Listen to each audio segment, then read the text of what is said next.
Yeah, sup. Hi you guys, welcome back. So I'm thinking I'm gonna start this. I was gonna think call it porch talk, like a little country thing, but you guys are very good at picking little names for me to call certain stuff. Like I'll be on the porch on the rocking chair, rocking with Avis. Boom, it could be that. I'm on the porch and I'm having these little deep conversations with you guys, which some conversation need to be had because I get a lot of questions from you ladies and also a few from men, but majority come from women. So I guess I'll be calling these rocking with Avis because I'm rocking in the rocking chair. But anyway, it's basically this one is going to be about like how to get over bad relationships, how to make your relationship stronger when it's getting weaker, as far as regular relationships, marriages. Same thing applies. It doesn't matter just because you're marriage ain't but a piece of paper and a vow before God. That's all it is.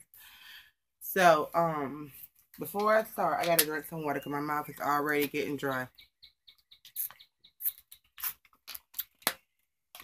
And I have a Welch's pink lemonade pack in here.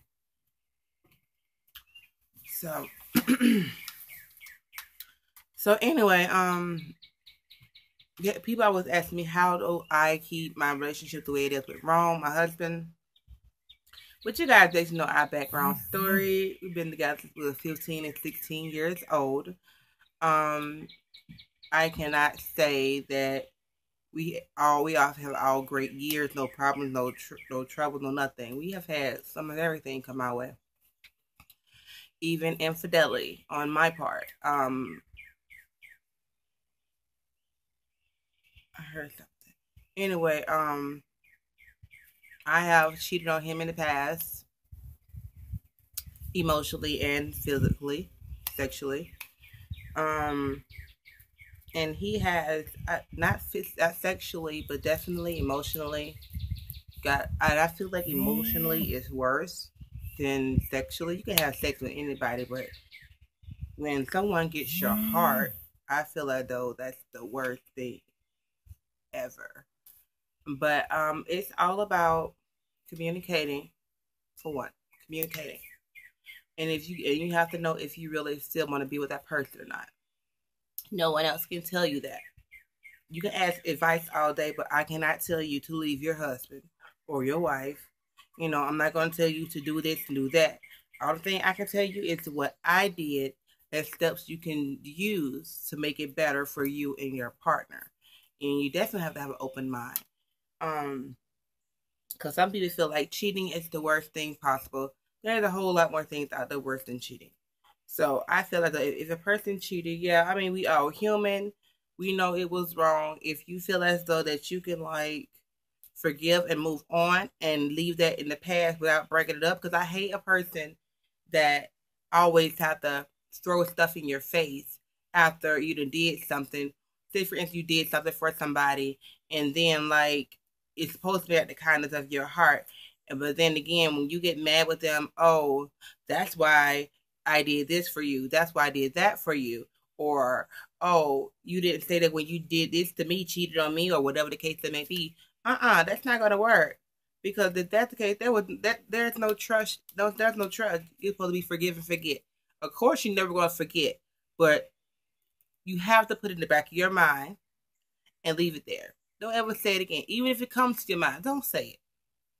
Then you're gonna cause more issues. With Ram and I, when I had affairs, and I'm not saying when I was married. No, I have never did anything when I was married. But when we were younger, because I'm a teenager, I'm not gonna settle down with you and just whatever. But he did. He did. Maybe he was more mature than me. Like I told my mama, I couldn't hit. I was a little thotty thought.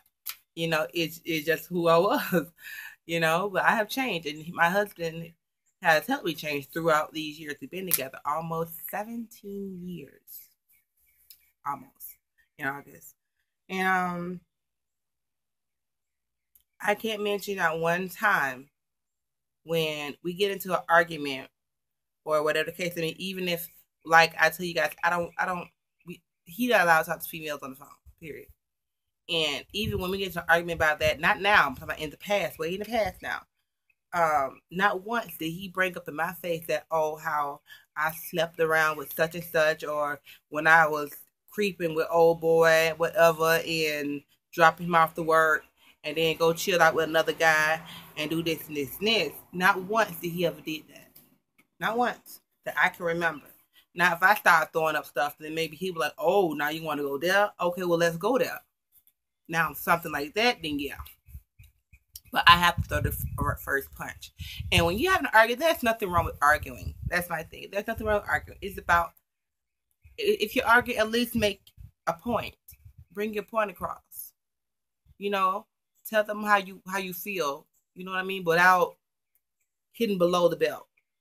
You know, you shouldn't have to name call. You shouldn't have to throw low blows about any type of thing that they're lacking in, or say, for instance, whatever, like, I don't know. But just don't name call. Like, if you know your spouse's trigger points, don't hit those trigger points. There's no need for name calling because we all grown. We're not in elementary.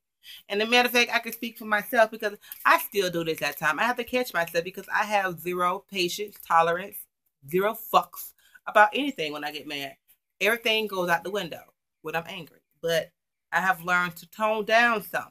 And it just takes time. Every time I get into an argument with any little person, whether they're public or family, friends, I have to realize, like, Avis, you got to tone down something, bitch. If you turn up, it'll be police involved. It's always got to be police involved when I fucking turn up the way I turn up. So, over the years, I have learned to tone down just a little bit.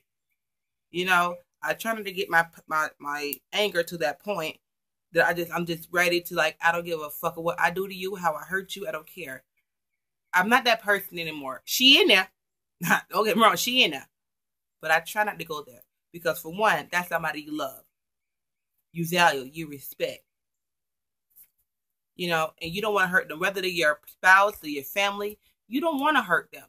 But sometimes you feel as though you need to just to get in the back the fuck up. You know what I mean? But that's not cool because at the end of the day, you're going to have to apologize. And I'm type of person, I don't like to apologize to nobody. Because I feel like I'm always right. I have learned that too. Wrong told me that too. But 90% of the time with him and I am right. 95. Let's boost it up. 95% of the time, I am right. But it's always about fighting fair, knowing what you want, communicate, and putting everything out on the table, knowing your wants and your needs. These are things that him and I have discussed over years, the times, and we just live our life, live our relationship, live our marriage the way that we do. And I'm pretty sure like 98% of the people that I know would not agree with the lifestyle and whatever relationship that Rome and I have. But the thing about it, it's not their life, it's not their marriage, it's not their relationship. It's him and I. We are. Somebody asked me last night, are Rome and I swingers? Rome and I used to be swingers, but we're not out there like we used to be. You know what I mean? And y'all bring up, that's not y'all, but we talk about threesome a lot. You guys and Rome and us talk about it a lot because a lot of ladies want to do that in their marriage. And like I tell you guys, that's like a big conversation to have before you ever just jump out there and do that. Don't just do that. You and your spouse have to talk about that for a while because you got to talk about boundaries. You got to talk about do's and don'ts. You got to talk about what you want out of it. Why do you want it? All these things have to come into place before you think about having a threesome because you can ruin a great thing over a threesome. Now with him and I, no, it didn't ruin anything. We had a great time. Will we consider doing it again? Of course. We talked about it. Of course. But, you know, like, to each his own. Everybody won't agree with me because some people like, well, Avis, you know, a marriage is a sacred thing between a husband and a wife and should be no other parties. Well, that's your opinion. That's not mine. I'm going to live my life and my marriage the way I choose to. And I advise you to do the same. Like I said, 98% of people I know in my personal life and some people I talk to won't agree because they're like very, I don't want to say clingy or territorial. I'm very territorial too. Don't get me wrong. Because I ain't fuck off about mine. But when it comes to a female, because someone asks, do the man choose the woman? No, the man does not choose the woman. You choose that person together. Okay, because you're just not gonna bring some broad up here that you probably already fucking and say you want to have threesome. You just met. No, no, no, no, no. How did y'all even get on this threesome? How even had a conversation? No, we gonna pick up together. Okay. Some people want to choose a close friend that you can trust. Hey, to each his own. When I did it, it was with my girlfriend.